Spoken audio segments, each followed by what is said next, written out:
બનાસકાંઠાની ગ્રામ પંચાયતોમાં સર્વર ઠપ, 3 દિવસથી રજીસ્ટ્રેશન બંધ અને ખેડૂતોમાં આ મુદ્દાને લઈને આક્રોશ પણ જોવા મળી રહ્યો છે।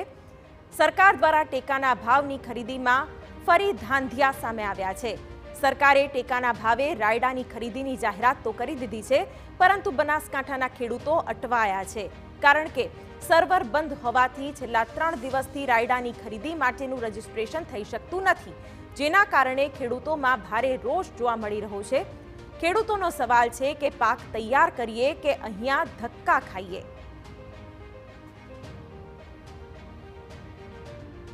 દિવસથી અહીંયા હાજરી આપીએ છીએ, પણ અધિકરણ સર્વર આવતું નથી, રોજ ધક્કા ખાવાના છે।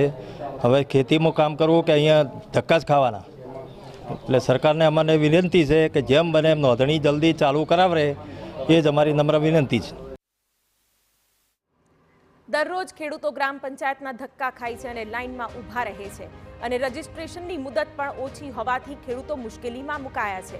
તો બીજી તરફ ગ્રામ પંચાયત દ્વારા ખેડૂતોના મોબાઈલમાંથી રજીસ્ટ્રેશન કરવાની કામગીરી કરાઈ રહી છે, ત્યારે આ સર્વરની કામગીરી વહેલી તકે થાય તેની ખેડૂતો રાહ જોઈ રહ્યા છે।